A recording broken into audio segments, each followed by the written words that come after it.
ခမရလမ်းလျှောက်ရင်ဖြစ်ဖြစ်အခန်းထဲမှာတယောက်တည်းရှိနေရင်ဖြစ်ဖြစ်ကိုစကားတွေပြန်ပြီးတော့ပြောမိပြီလားငါဘာလုပ်ရမလဲဒါပြီးရင်ဟိုဟာလုပ်မယ်ဒီဟာလုပ်မယ်ဆိုပြီးတော့အတန်ထွက်ရင်ဖြစ်ဖြစ်စိတ်ထဲကနေဖြစ်ဖြစ်ညီးတွားမိတာမျိုးပေါ့အဲ့ဒီလိုမျိုးကြုံလာရတဲ့အခါမှာခမရစိုးရိမ်မိမှာပဲ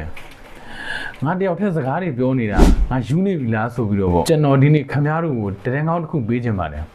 အဲ့ဒါကတော့ခမရမယူအောင်တကယ်တော့ကမ္ဘာပေါ်မှာရှိတဲ့အောင်မြင်တဲ့အားကစားသမားတွေသိပ္ပံပညာရှင်တွေနဲ့အောင်မြင်တဲ့စီးပွားရေးပညာရှင်ကြီးတွေဟာကိုစကားပြန်ပြောတဲ့အကျင့်ကိုတမက်တက်ကိုတုံးချကြတာပါစိတ်ပညာတုတေသနတွေကကိုစကားပြောခြင်းဟာခမားထင်ထားတာထက်ဘဝအတွက်အကျိုးကျေးဇူးတွေအများကြီးရှိပါတယ်ဒီနေ့ဗီဒီယိုထဲမှာကိုစကားပြောခြင်းကနေခမားရဲ့ဘဝကိုဘလို့အပြုသဘောဆောင်ပြီးပြောင်းလဲပေးမလဲဆိုတဲ့အံ့ဩစရာကောင်းတဲ့အကျိုးကျေးဇူး၃ချက်ကိုပြောပြပေးသွားပါမယ်ပထမဆုံးရရှိမယ့်အကျိုးကျေးဇူးကတော့ stress နဲ့ anxiety တွေကိုလျှော့ချပေးတာပါ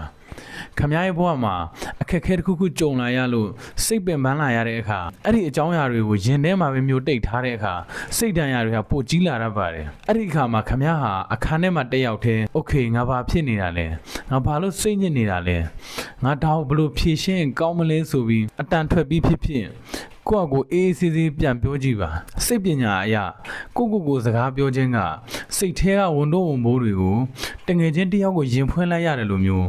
အုံနောက်ကတက်တာရသွားစေပါတယ်အထူးသဖြင့်ကိုယ့်ရဲ့နာမည်ကိုတုံးပြီးပြန်ပြောတာမျိုးပေါ့ဥပမာမောင်မင်းတောင်ကြော်ဖြတ်နိုင်ပါတယ်စိတ်အေးထားစမ်းဆိုပြီးတပ်ပါဆန်နံစားလေးနဲ့ပြောရင်စိတ်ဖိစီးမှုကိုပိုပြီးတက်တာစေတယ်လို့တုတေသနတွေကဆိုပါတယ်ဒုတိယချက်ကတော့ focus နဲ့မှတ်ဉာဏ်ကိုပိုကောင်းစေတာပါ Quarterly Journal of Experimental Psychology မှာဖော်ပြထားတဲ့လေ့လာမှုတစ်ခုရှိတယ်အဲ့ဒါဘာလဲဆိုတော့လူတွေကိုပျောက်သွားတဲ့ပစ္စည်းကိုပြန်ရှာခိုင်းတဲ့အခါ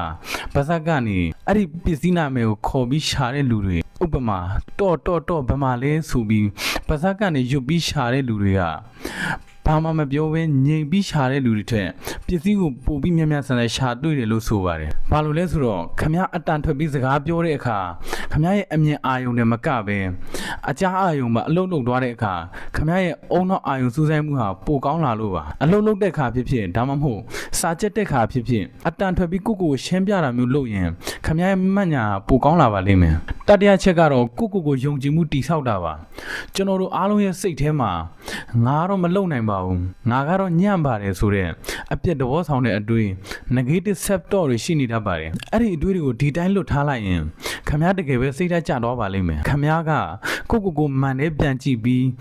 ငါဒါကိုလုံနိုင်ပါတယ်အရင်ကလည်းငါခက်ခဲတာတွေကြော်ဖြတ်ခဲ့တာပဲဒီတစ်ခေါက်လည်းငါစူးစမ်းမယ်ဆိုပြီးအပြုသဘောဆောင်တဲ့စကားလုံးတွေ positive affirmation တွေကိုပြန်ပြောပြီးရင်ခမ ्या ရဲ့အုံနောက်က